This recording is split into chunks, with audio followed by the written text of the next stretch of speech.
When today's world map unfolds before our eyes, China appears as a vast nation straddling the East Asian continent. Its land area is commonly described as approximately 9.6 million square kilometers, a continental-sized giant on par with the United States, Canada, and Russia. But how did such a sprawling China come to be? The territory of China unfolded layer by layer over a long history, forged through war, migration, trade, roads, administration, cultural integration, and frontier governance. And in this process, there is the name of one emperor that cannot be bypassed under any circumstances. Emperor Wu of Han, Liu Che. For those familiar with Chinese history, Emperor Wu is usually associated with three key words: the Xiongnu, the Western regions, and the Silk Road. For a global audience, this narrative is also the easiest to comprehend. It closely mirrors the classic frontier war stories of world history. An agricultural empire facing a powerful nomadic enemy to the north. A centralized state attempting to protect its borders. An imperial army launching expeditions deep into the steppes. But this was only half of Emperor Wu. It could even be said that this was not the half that most profoundly reshaped China's future.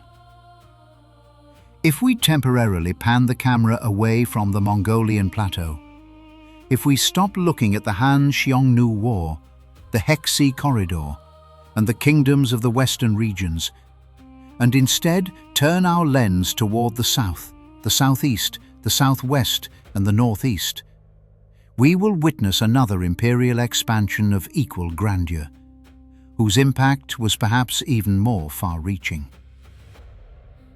In the south, the Han armies crossed the Wuling Mountains, conquered the Kingdom of Nanyue, and brought the regions of modern-day Guangdong, Guangxi, and northern Vietnam under the direct rule of the Han Empire.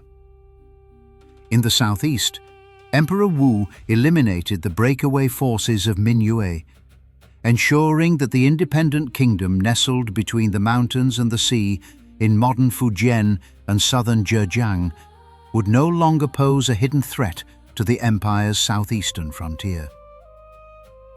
In the southwest, through diplomatic and military maneuvers, the Han Dynasty penetrated a complex mountainous world, establishing commanderies and transportation networks on the Yunnan-Guizhou Plateau.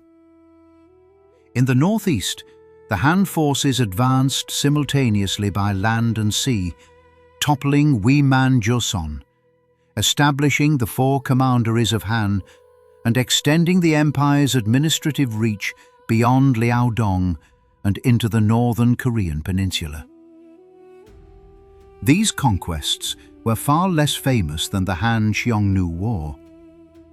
Yet if we look at it from the perspective of how China's territorial shape was forged, these hidden conquests may well be the key to understanding Emperor Wu's true historical legacy. Emperor Wu fought the Xiongnu to break the long-standing oppression of the Han borders by the northern steppes. That was a war of survival, security, and imperial dignity. But his conquests of Nanyue, Minyue, the southwestern Yi, and Wiman Joseon were more than just defensive maneuvers. They resembled a massive geopolitical reshaping. The Han Empire was no longer content with its traditional core in the Yellow River Valley, Guangdong, North China, and the Central Plains. Instead, it began to cast its gaze south of the major rivers, toward the edges of the ocean, the plateau passes, and the gateway to Northeast Asia. Before the Qin and Han dynasties, many regions of what is now southern China were still strange, distant, and even inaccessible frontier worlds to the dynasties of the Central Plains. Beyond Liaodong and in the northern Korean Peninsula lay frontier kingdoms like Wiman Joseon. These places were not blank spaces. They had their own chieftains, nobility, military organizations, trade routes and local cultures. Sometimes they paid tribute to the Han Dynasty. Sometimes they accepted Han investiture. Sometimes they traded with the Han. And at other times they maintained de facto independence. In other words, before Emperor Wu, the relationship between the Central Plains dynasties and these regions was not that of a modern state and its provinces. Instead, it was a complex web of relations between an imperial center and frontier kingdoms, tribal alliances and trade corridors. When Emperor Wu ascended the throne in 141 BC, the territory under the actual control of the Han Empire was theoretically less than 2.5 million square kilometers. What Emperor Wu changed was precisely this relationship. Through war and diplomacy, he gradually transformed what had been loose arrangements of tribute, investiture, containment and border trade into direct administrative governance through commanderies and counties. He turned regions that were once merely within the Han sphere of influence into integral parts of the Han administrative system. He caused imperial officials, armies, roads, ports, household registries, taxes and laws to penetrate places that had previously existed only as blurry shapes on the fringes of the Central Plains maps. For the first time, in such a systematic, uncompromising and multidirectional manner, he pushed the institutional boundaries of the Central Plains dynasty toward the south, southwest, southeast and northeast. These directions would later become the vital axes along which the territorial map of Chinese history continuously unfolded, especially the south. Today, when people speak of China's prosperity, it is impossible to bypass the south. The Yangtze River Delta, the Pearl River Delta, the coastal areas of Fujian, the Lingnan region, and the southwestern corridors hold positions of supreme importance in China's modern economy, population, trade, and maritime connections. If the Northern Wars shaped the martial image of the Han Empire, the Southern Wars forged the economic geography of China's future. For in the long run, one of the most profound shifts in Chinese history was the continuous southward migration of the economic center of gravity.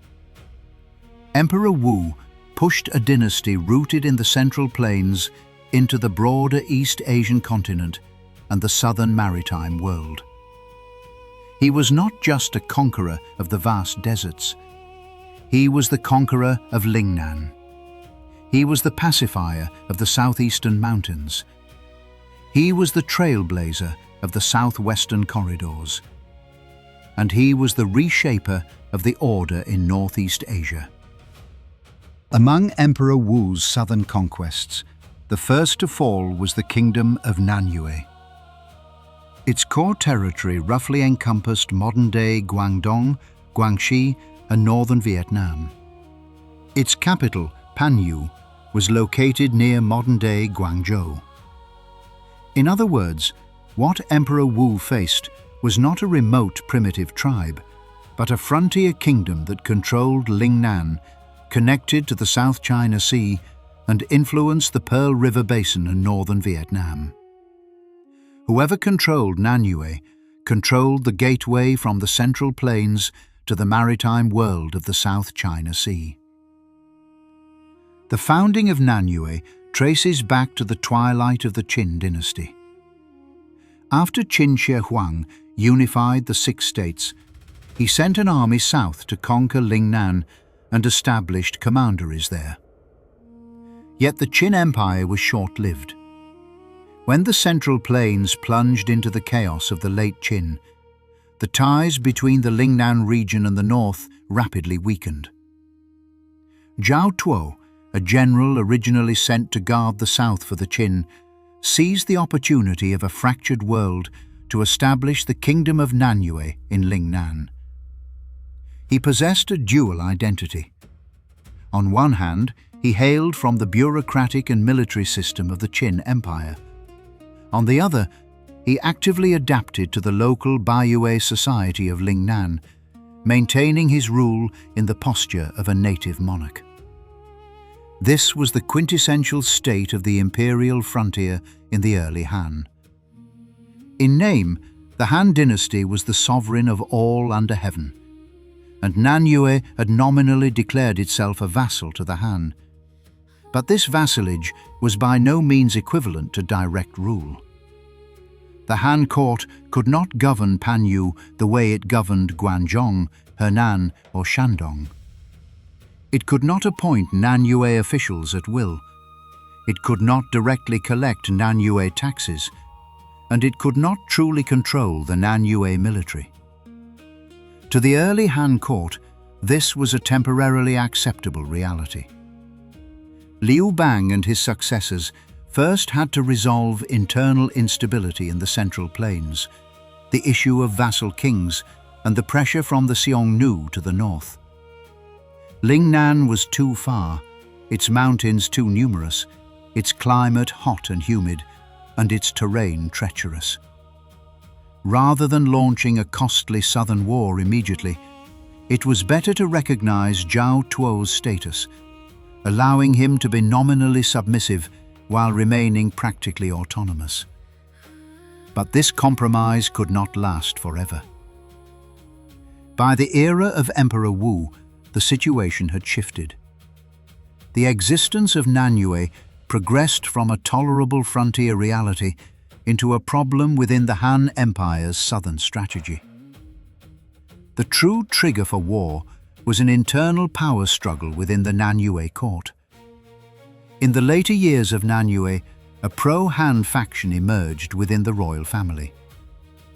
The king of Nanyue and the queen dowager leaned toward further submission to the Han, even desiring for Nanyue to be incorporated into the Han Empire to accept more direct rule.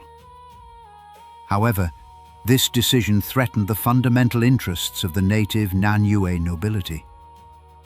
The Prime Minister, Liu Jia, was the champion of this indigenous faction.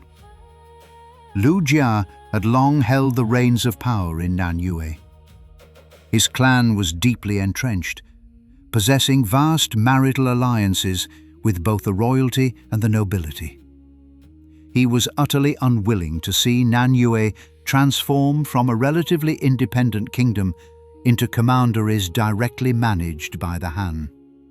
Consequently, the conflict within the Nanyue court escalated rapidly.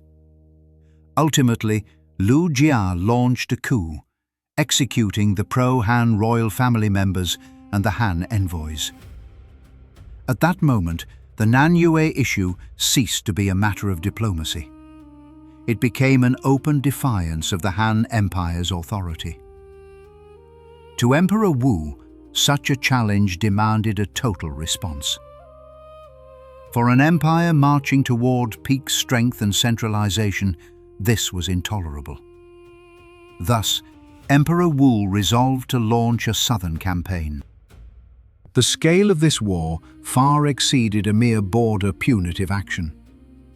The Han court mobilized a massive army, advancing along multiple routes to converge upon the Nanyue capital of Panyu.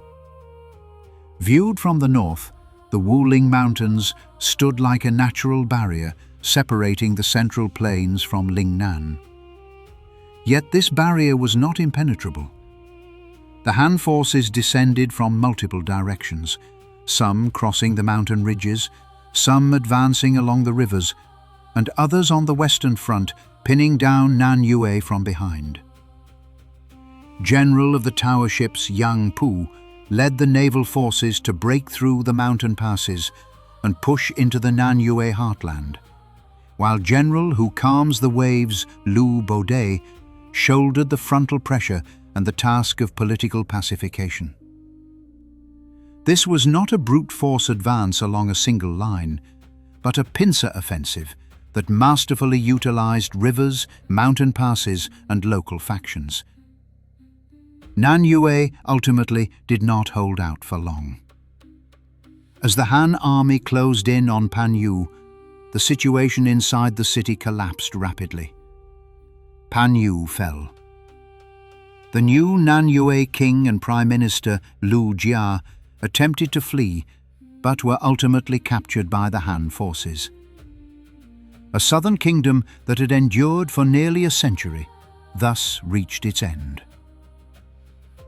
Following the fall of Nanyue, the Han Dynasty established the commanderies of Nanhai, Sangwu, Yulin, Hepu, Jiaoji, Jiuzhen, and Rinan here, and later extended control over Hainan Island, setting up corresponding commanderies.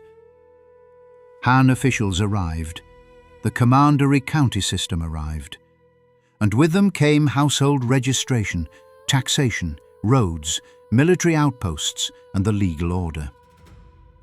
The South was no longer merely a humid, remote, semi-independent world on the fringes of the Central Plains map, but a place where the institutions of the empire could firmly take root.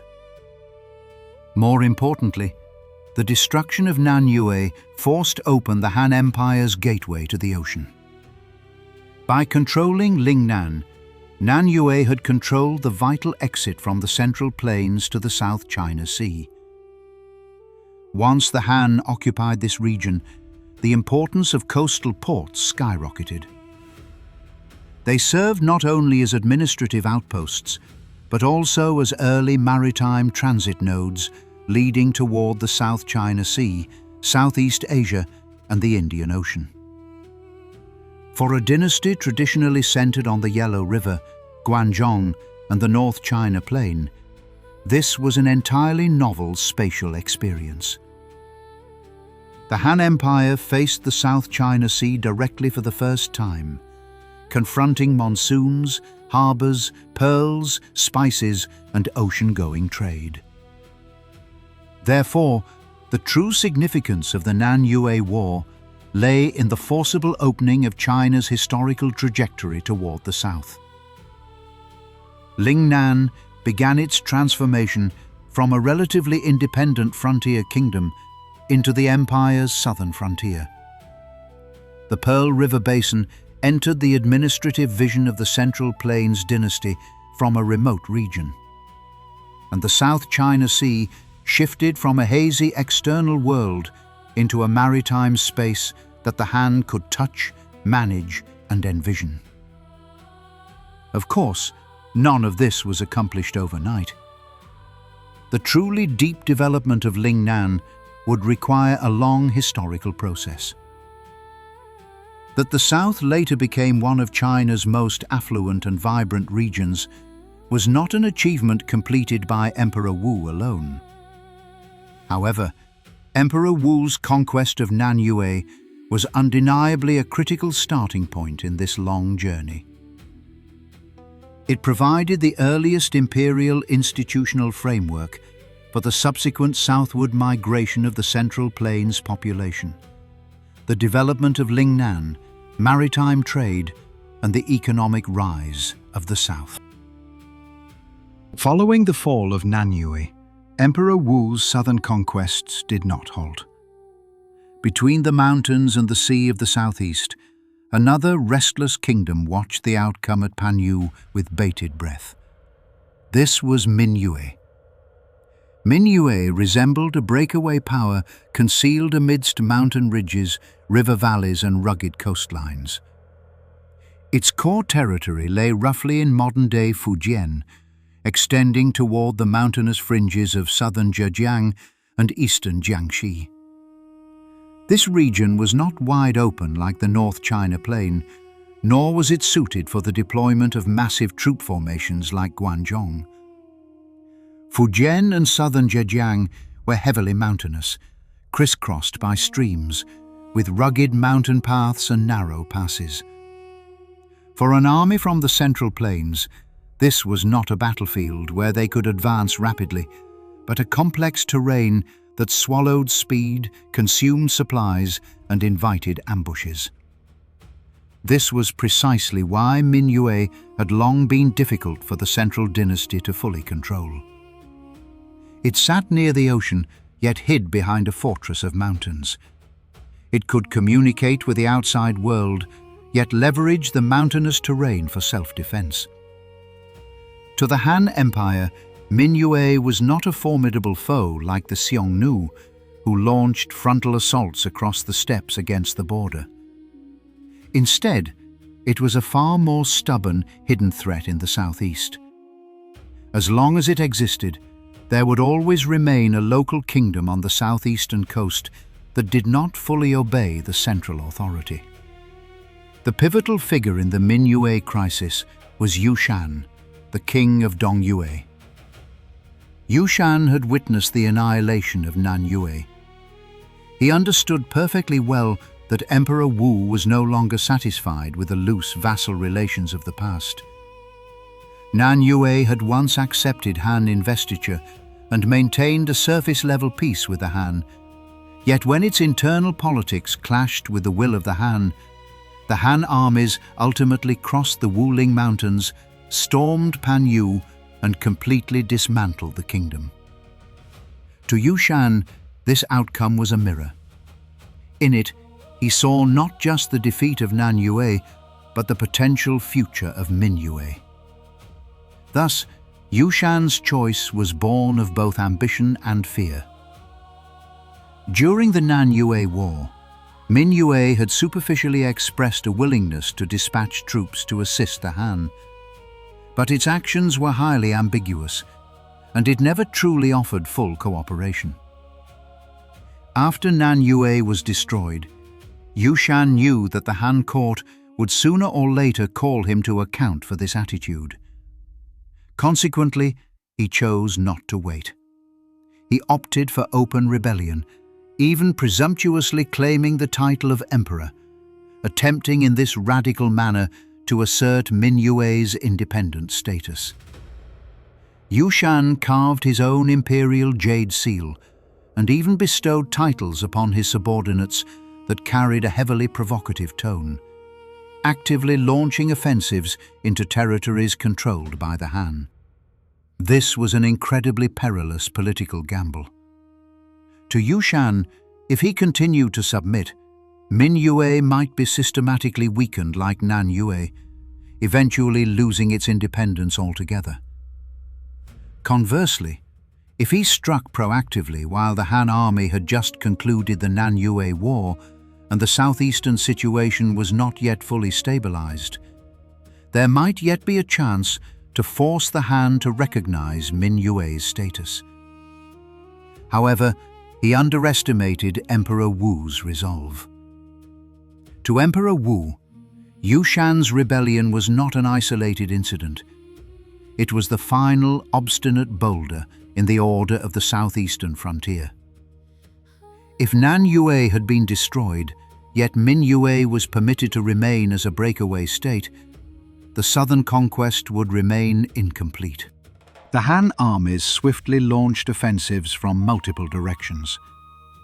This war shared similarities with the Nanyue War, requiring the coordination of land and naval forces and the traversing of mountain ranges and waterways. Yet the Minyue battlefield was far more oppressive and grim. Here there was no clear royal capital like Panyu to target, nor was there a relatively open avenue of advance like the Pearl River Basin. The Han forces confronted a defensive space where mountains and sea intertwined.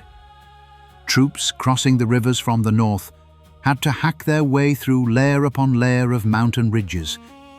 Naval forces had to scour the coastlines and rivers for opportunities to land and push inland.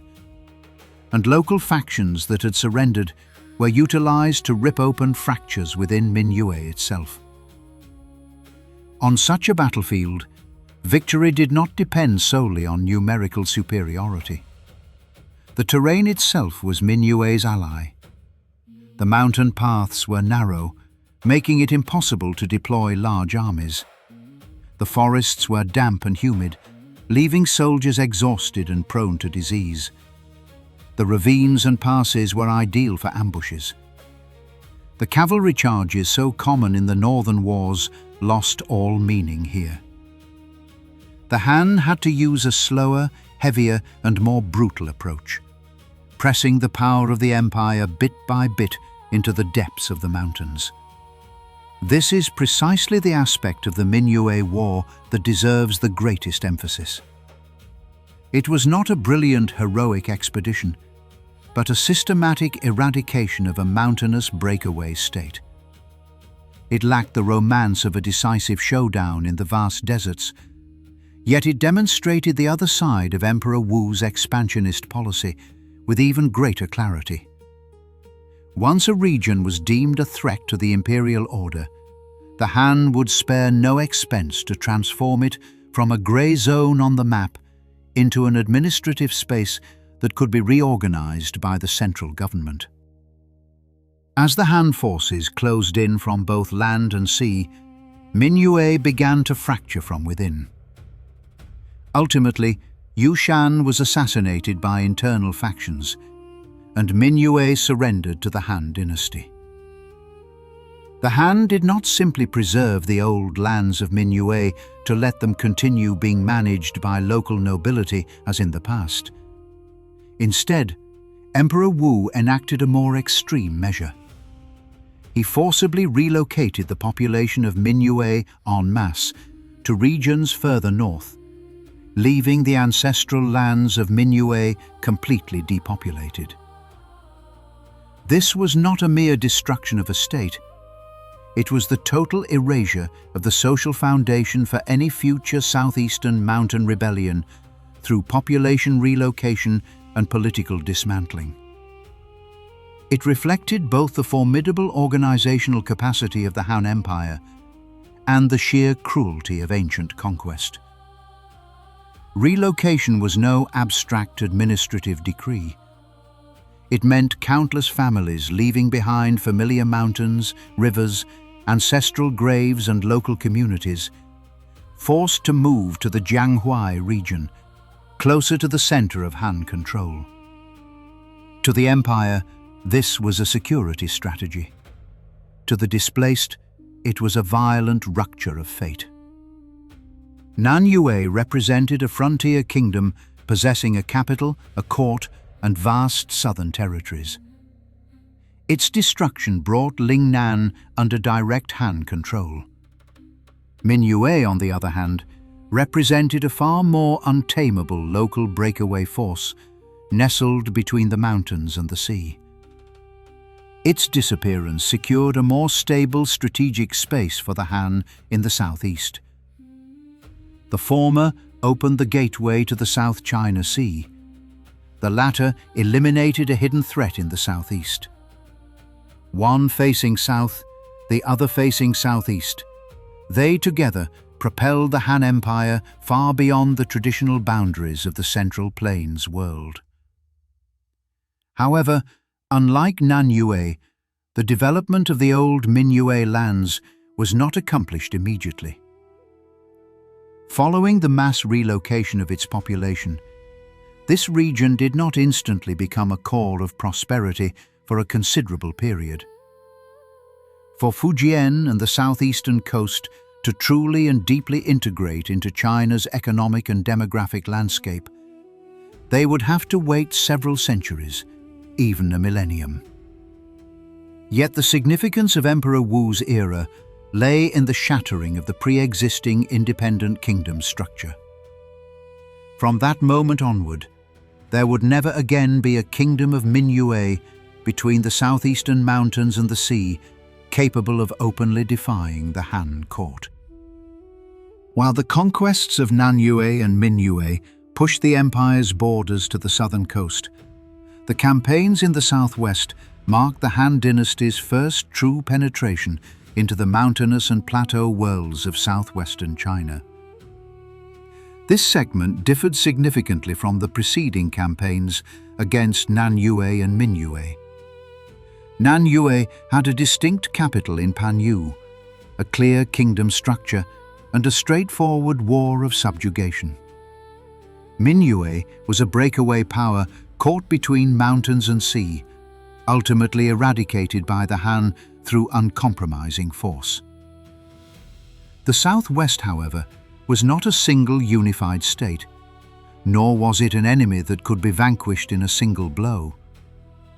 It was an incredibly complex frontier world, home to Yelang, the Kingdom of Dian, Xiongnu, the Kunming tribes, and a myriad of clans and local chieftains of varying sizes. They were scattered across what is now southern Sichuan, Guizhou, Yunnan, and northwestern Guangxi, divided by mountain ridges, carved up by rivers, plagued by treacherous transportation, and vastly different in their political structures. The entry of the southwest into Emperor Wu's strategic vision began remarkably with a single bottle of Zhujiang sauce. During the Jian Yuan era, a Han envoy was dispatched to Nanyue. At a Nanyue banquet, he discovered a local delicacy originating from the region of Shu, Zhujiang sauce. This seemingly trivial detail fundamentally transformed the Han court's conception of southwestern geography. Shu was located in modern-day Sichuan, while Nanyue lay in Lingnan and northern Vietnam. If products from Shu could appear in Nanyue, it proved that beyond official Han control, an established corridor already connected Bashu, the southwest, and Nanyue. To Emperor Wu, this was not merely a trade clue, it was a strategic corridor. A major reason Nanyue was so difficult to conquer was the barrier of the Wuling Mountains, making it arduous for Central Plains armies to descend from the north. If the Han could enter the southwest from Bashu and follow the river networks to press upon Nanyue's flank, the empire's encirclement of the south would be complete. In other words, what appeared to ordinary eyes as mere food was, to an imperial envoy, a hidden map. Thus, an imperial envoy was dispatched to Yelang. Yelang, located in modern-day Guizhou, was one of the more powerful local regimes in the southwest. The envoy entered Yelang bearing Han gifts, an entourage, and political promises, seeking to incorporate this regional kingdom into the Han system. Emperor Wu's strategy was clear. First, secure a vassal relationship through diplomacy and bounties, then gradually convert loose submission into tangible control by establishing commanderies, building roads, and deploying officials. This was the defining characteristic of the southwestern strategy. It was not a pure military conquest, but a synchronized advancement of diplomacy, road building, trade, deterrence, and administrative integration. The Han did not initially treat all southwestern chieftains as enemies. Instead, the court exploited local rivalries, co-opting some while suppressing others, first inducing certain rulers to accept Han titles before gradually deepening control through the commandery system. The establishment of Jianwei Commandery occurred precisely under these circumstances. It functioned like a bridgehead, linking the core region of Bashu with the more distant southwest. Next to take the stage was a most unexpected figure. Sima Xiangru, one of China's greatest literary minds. In Chinese literary history, Sima Xiangru is typically remembered as a master of the Fu Rhapsody, a man of ornate prose. But in the era of Emperor Wu, literati were not confined to their studies. They could also serve as envoys of the emperor, articulators of the imperial will, and executors of frontier policy.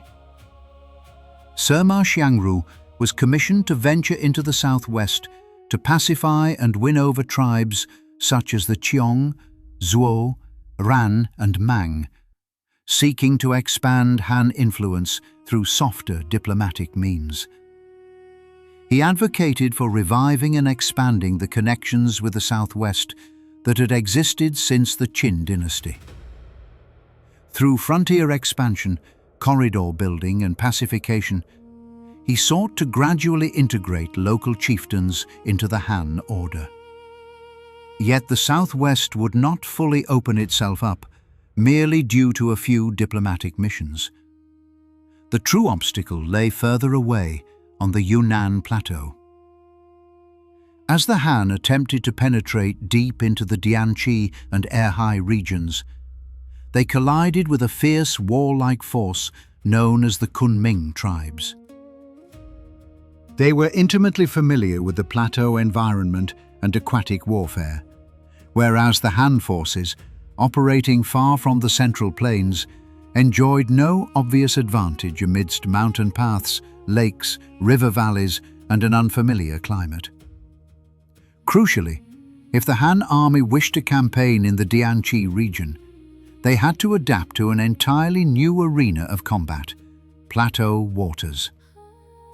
Consequently, Emperor Wu made a decision that utterly defied conventional logic, yet would be repeatedly emulated by later generations.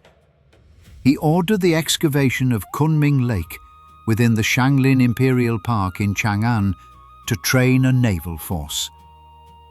This act brilliantly illustrated the fusion of imperial organizational capacity and imagination during Emperor Wu's reign. Chang'an sat far away in the Guangdong Plain, thousands of miles from the Yunnan Plateau.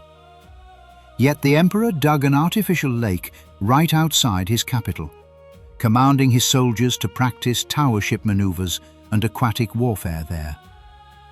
In other words, the empire brought a distant future battlefield into the training spaces of the capital ahead of time. One can envision the scene. Outside the walls of Chang'an, the artificial lake's surface ripples with waves.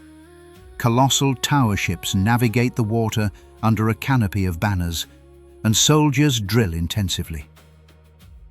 In the distance lies the emperor's private hunting ground. Yet close at hand, the conditions of Dianqi, thousands of miles away, are being simulated. This was no ordinary military exercise. It was a monument to Emperor Wu's iron will. Whenever the empire resolved to enter a space, it would first conquer it institutionally, technologically, and conceptually.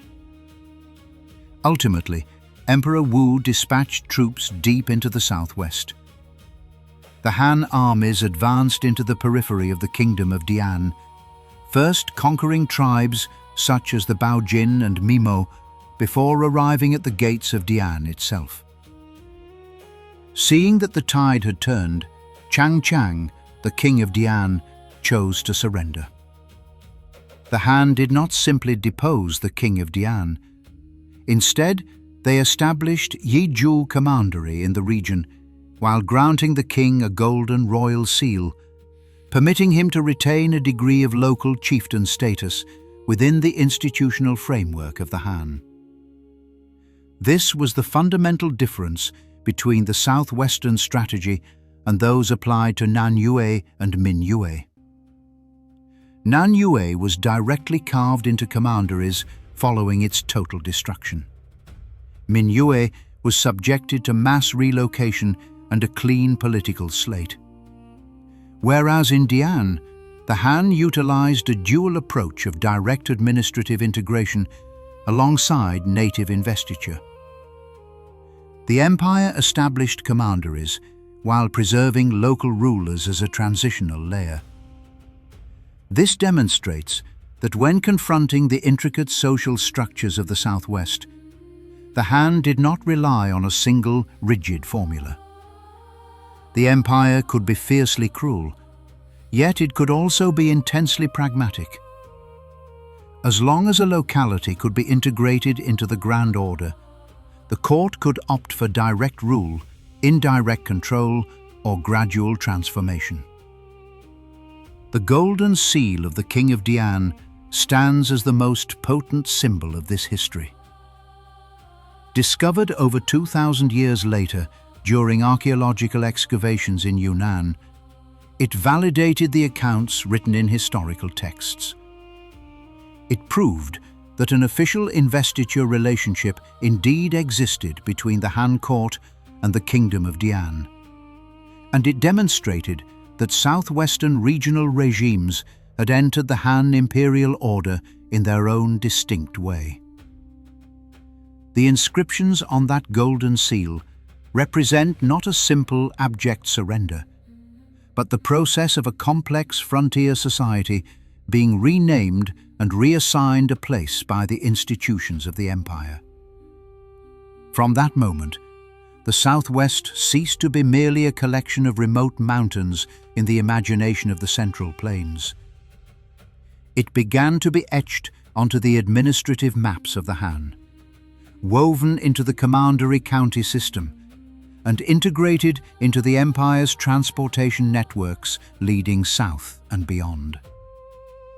A succession of commanderies, Jianwei, Zhangke, Yueshi, and Yizhou, joined together what had been a fragmented regional world, slowly assembling a cohesive frontier system that the central dynasty could comprehend and govern. These initial commanderies of the southwest assumed vital strategic roles, controlling the southern rim of Bashu, the Zhangke River Basin, the Sichuan-Yunnan corridor, and the Dianqi region, thereby forming the administrative backbone of the Han's entry into the southwest. While Emperor Wu's armies pressed forward continuously in the south and southwest, a problem requiring urgent resolution was also materializing on the empire's northeastern flank. This problem was Wiman Joseon. At the close of the 2nd century BC, Wiman Joseon was not a modern nation-state in the sense of contemporary Korea, nor can it be neatly framed by modern territorial borders. It was an ancient frontier kingdom situated beyond Liaodong, encompassing the northern Korean Peninsula and its surrounding territories. It linked the Han Empire's northeastern border, the Liaodong region, the native clans of the peninsula, and regional trade networks, serving as a critical node for the Han's access to Northeast Asia. The founder of Wiman Joseon, Wiman, originally hailed from the state of Yan in northern China. He later ventured into the Korean region, overthrew the local regime, and established Wiman Joseon. This endowed the kingdom with a hybrid character from its very inception. It was not a strange regime entirely isolated from the Central Plains world, but a kingdom jointly shaped by Central Plains immigrants, local political forces, and northeastern frontier society. In the early Han, the dynasty maintained a relatively indirect form of control over Wiman Joseon. It recognized the existence of this frontier power, hoping it would serve as a defensive shield on the northeastern flank, while refraining from disrupting the tribute and communications between neighboring smaller states and the Han court. In other words, the Han could tolerate a submissive Wiman Joseon, but it could not tolerate the kingdom acting as a monopolist over the transportation and diplomatic order of Northeast Asia. During the reign of Wiman's grandson, Ugeo, tensions steadily intensified.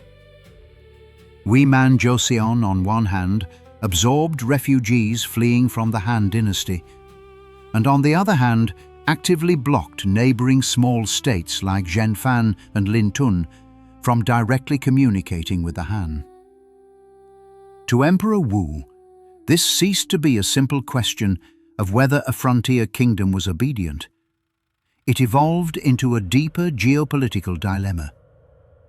If Wiman Joseon could control the routes leading from the various small states of the northeast to the Han, it would become an independent checkpoint right outside the Han Empire's northeastern border. It nominally accepted the Han order, while practically choking off the outward extension of Han influence.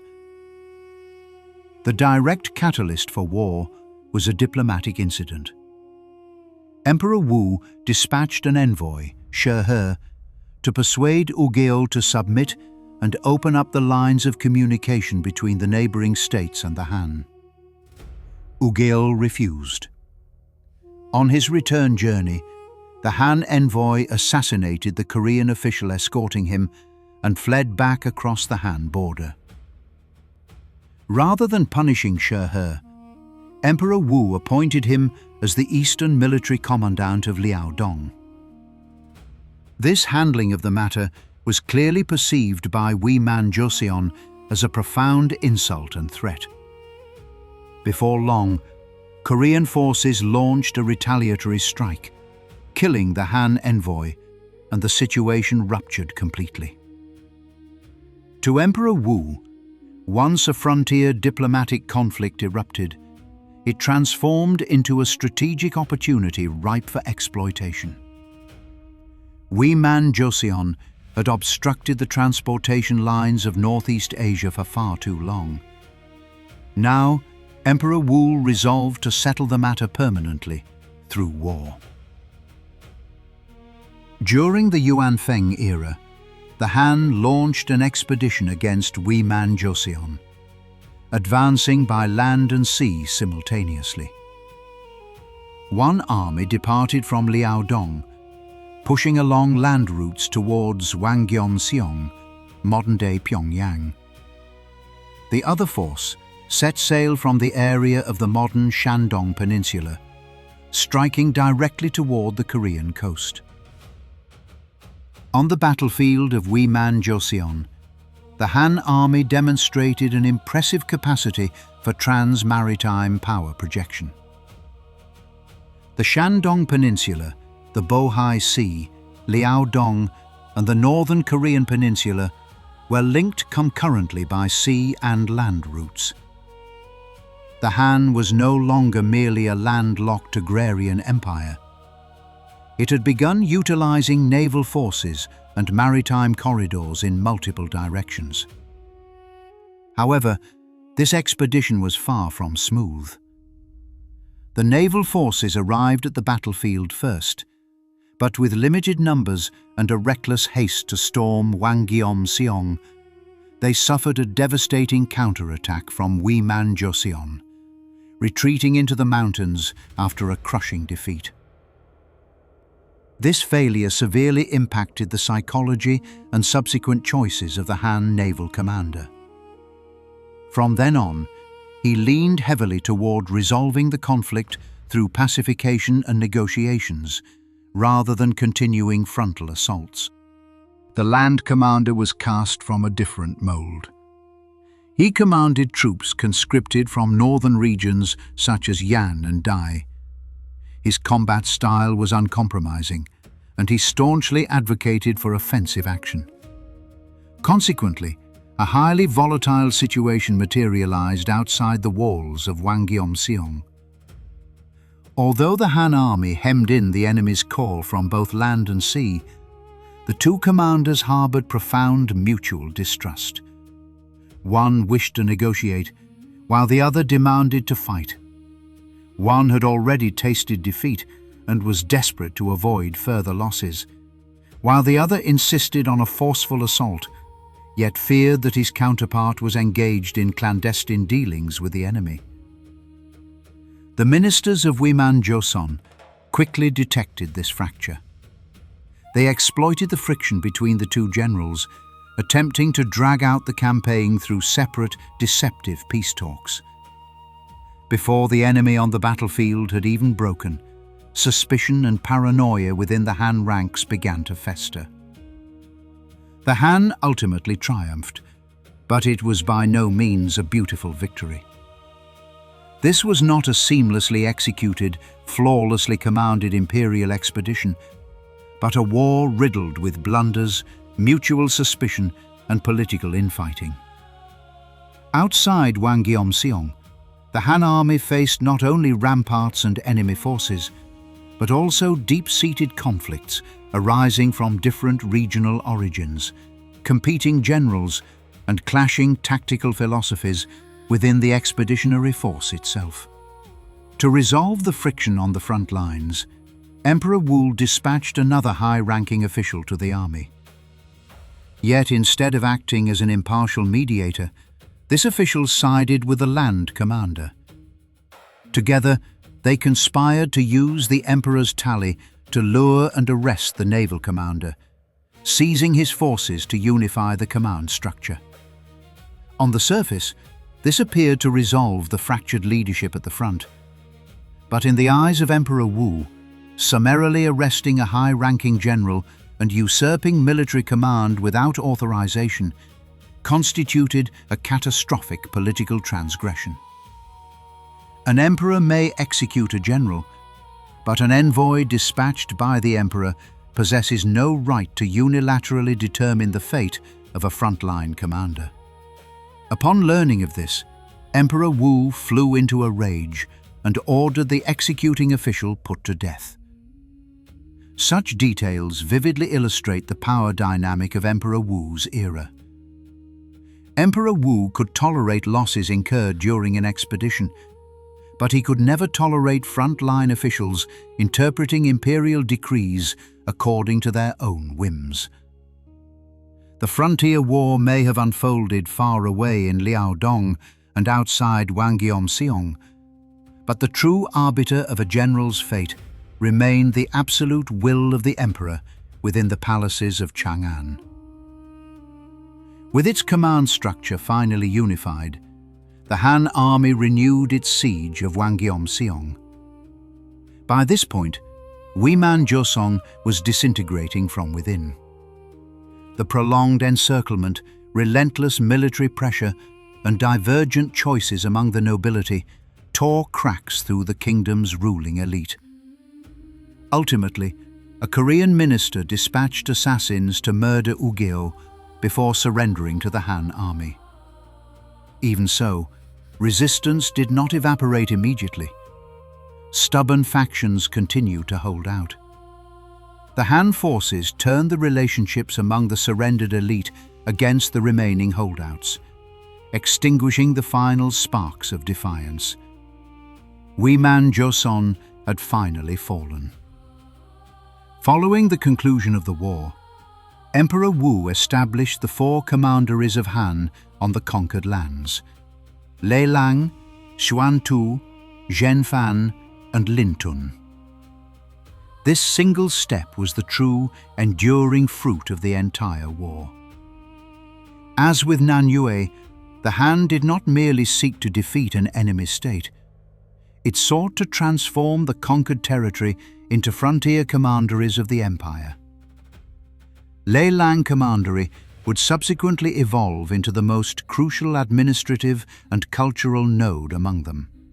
It served not only as a commandery outpost for the Han in the northeast, but also as a frontier space where the institutions, writing, material culture, trade, and local societies of the Central Plains vibrated against one another. By the time Emperor Wu passed away, the territory under the actual control of the Han Empire exceeded 5.5 million square kilometers. During the reign of his great-grandson, Emperor Xuan, the Han Dynasty reached its territorial zenith, likely surpassing 7 million square kilometers. In the south, the Kingdom of Nanyue was dismantled, Panyu was integrated into the Han, and Lingnan ceased to be a semi-independent frontier kingdom. The Han established commanderies, incorporating modern-day Guangdong, Guangxi, and northern Vietnam into the empire's administrative architecture.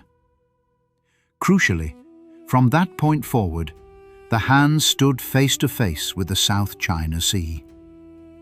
Place names like Hepu, Shuwen, and Panyu began to be associated with bustling harbors, long-distance voyages, pearls, spices, and a wider maritime world.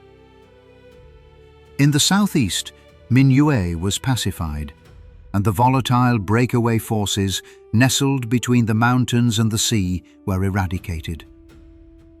Emperor Wu went so far as to employ mass relocation to shatter the pre-existing social structures of Minyue, ensuring that the southeast would never again harbour a regional kingdom capable of open defiance against the Han court. In the southwest, Yelang, Xiongnu, the Kingdom of Dian, and the Kunming tribes, local powers once fragmented across plateaus, gorges and river systems, began to be bound together by Han roads, commanderies, investitures and military deterrence. The founding of the southwestern commanderies was not merely a military expansion. It was a watershed moment in which the Han brought a rugged plateau frontier into its institutional matrix. In the northeast, Wiman Joseon was crushed, and the 4 commanderies of Han were established. The influence of the Han crossed beyond Liaodong, penetrating deep into the northern Korean Peninsula and the regional order of Northeast Asia. These 4 directions, bound together, formed the imperial map during Emperor Wu's reign.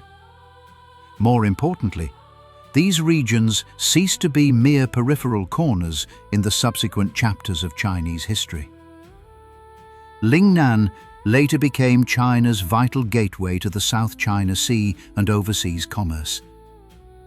The southeastern coast eventually transformed into a highly dynamic zone of population, commerce, and maritime activity. The southwest later emerged as an indispensable space connecting inland China, Southeast Asia, and the high plateau world. The northeastern front remained permanently vital to the interactions between the Central Plains dynasties and the various ethnic groups and regimes of Northeast Asia. Which is to say, many of the lands Emperor Wu conquered might have seemed remote, hot, humid, freezing, barren, or agonizingly inaccessible at the time. Yet viewed across the long arc of history, they ultimately became cornerstone components of China's territorial and economic geography. This is perhaps history's most fascinating irony. The frontier of one era can become the core heartland of another. A place dismissed as a desolate wilderness in one age can, centuries or millennia later, transform into the very epicenter of civilization, population, wealth, and trade. In this lies the greatness of Emperor Wu.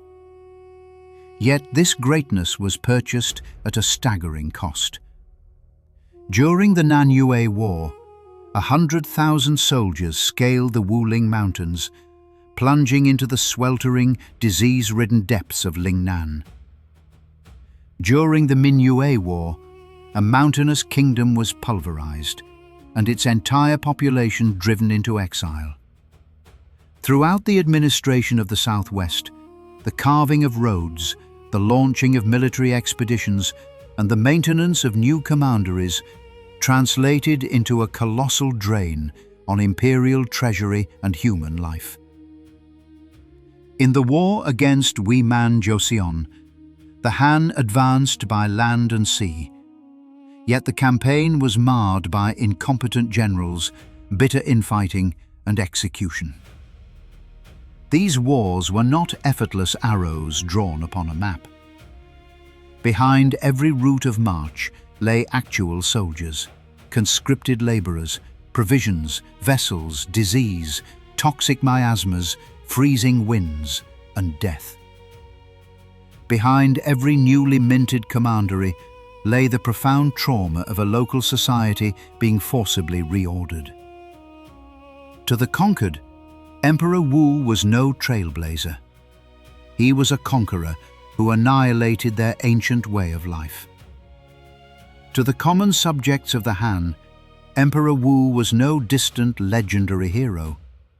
He was an insatiable monarch who relentlessly levied taxes, conscripted military service, and demanded grueling labor. To the empire itself, expansion brought matchless glory. But it also triggered a fiscal crisis and profound societal exhaustion. And the greatest danger of all lay in the fact that, at this moment, Emperor Wu remained utterly blind to the peril.